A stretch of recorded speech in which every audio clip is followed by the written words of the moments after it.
Hey, how's it going everybody? You got Sketch here and welcome back to the channel. On this episode we're taking a look at an absolutely bonkers bullet hell game that started out as a Windows exclusive that would eventually get an arcade release, Steam and Switch port down the line. We're checking out Crimzon Clover, developed and published by Yotsubane, releasing to Windows in Japan in 2011 and hitting the Japanese arcade scene in 2013. An updated version will come to Steam in 2014 and a newer update will come to Nintendo Switch in 2020, which is the version we'll be checking out today, subtitled World Explosion. This is a rush of a game and this one will twist your heads. Before we bang on much more, let's check out the story. An unknown pilot embarks on a mission to storm a military base where a doomsday device known as the Crimson Heart is being constructed. Your goal is to get in and destroy the equipment and neutralize the entity only known as the Gargonian. Your experimental craft is deployed and you're off into the fray, and the battle is about to ignite the screen. That's it, you don't get much info up front and the action speaks for itself and will eventually lead to the final confrontation. There may be a few surprises along the way and the adventure is about to take flight into a frenzy of bullets. Gameplay wise, you get a 2.5D vertical shoot 'em up where you'll run through 5 stages where blasting everything in sight while trying not to get shot down is the main objective. Underneath that is an incredibly challenging shoot 'em up where you've got a few nuanced mechanics that feel similar to cave shoot 'em ups, mainly the Dodonpachi games come to mind.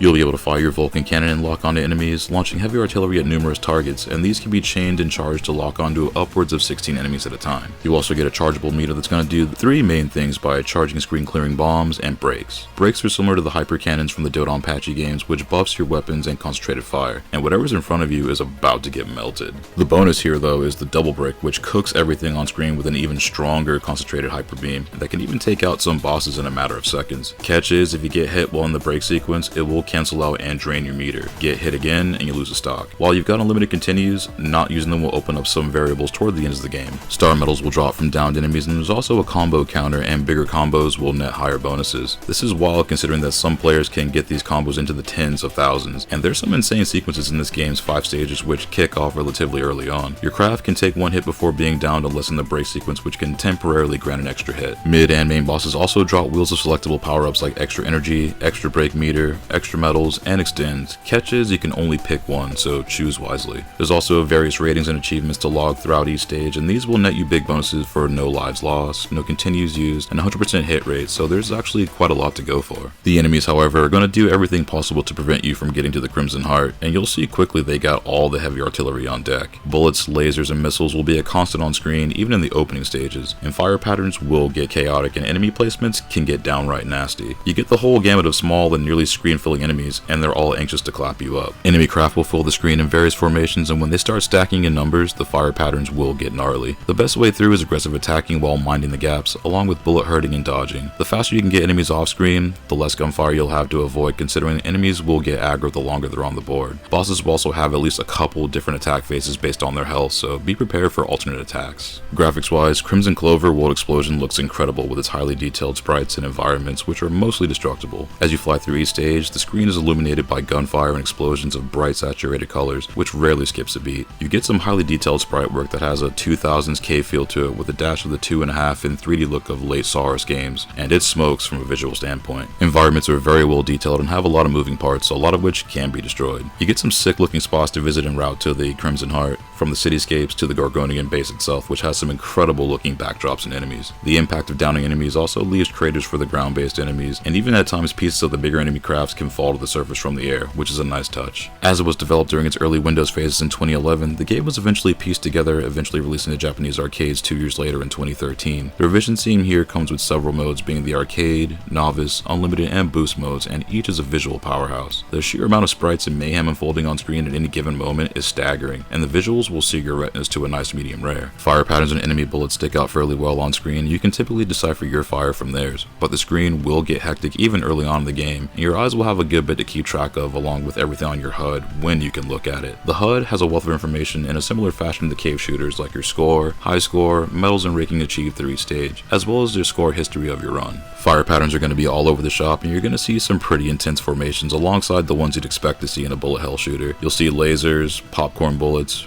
rotating lasers, as well as enemies that will cyclone in on your craft. Your hitbox is rather small, so you can weave through most of the bullet patterns, though keep in mind there will be patterns that will look damn near impossible to dodge, but it can be done with some crowd control and spatial awareness. Looking off screen will help in figuring out shot trajectories, and if you can wipe enemies off screen before they attack, it'll give you more breathing room on those more frantic sections. Bosses also look sick here with some awesome biomechanical creations, especially the final encounter with the Crimson Heart and the Gargonian. Mid and main bosses are huge and only get more gnarly as you progress, and at the final encounter is where you'll get get the curveball depending on if you've made it this far without using a continue. This will trigger a second and or third phase of the battle, showing you the game's true ending, and you'll know you've triggered it once you see a message on screen that says they're impressed with how far you've made it. As expected, getting through all 3 possible phases is going to be a challenge, and the encounter itself is visually pretty insane, even rivaling some cave final bosses. Sound-wise, Crimzon Clover is banging heads like heavy metal with its hype soundtrack and more explosions than a 90s Michael Bay film. Composer Pateki lays down some heaters throughout the game's 5-stage run, and the energy stays high, rarely letting up until the last shot is fired. You get a variety of vibes from jungle and drum and bass tunes, alongside wailing guitars and synthwave bass lines that slap supreme. Sound effects got a lot of punch here and is an outright audible assault on your eardrums. The explosions and fire rarely ever stop once you fly in, and the effects work is top notch. Wiping out fleets of enemies sounds really good here, and the impact of shots is powerful. Letting off a well-timed double break just melts whatever's on screen, and getting a 16+ target lock on and unleashing a missile barrage all sounds sick here. Alongside some blistering visuals, you get some evenly matched high-octane sound work off the rip until the final chord. On the audio front, Crimzon Clover is crushing it with a well-balanced and driving composition, which has got some nice tempo shifts throughout the game's breakneck action, hitting each note with pinpoint accuracy. Crimzon Clover World Explosion is often regarded as one of the best shoot-'em-ups available for the Switch, and that's not much of an exaggeration. For what's on offer, you get several game modes and 4 craft to pilot, each bringing something a little bit different to the table. For being only 5 stages, this game is going to make you work for it to get to the very end and encourages 1-credit clear runs to see the true ending. The tunes and visuals rip with some familiar vibes and then flies off into the stratosphere, doing a few things a bit differently compared to its peers. This one is straight up gas, and if you're a fan of vertical shoot-'em-ups or shooters in general,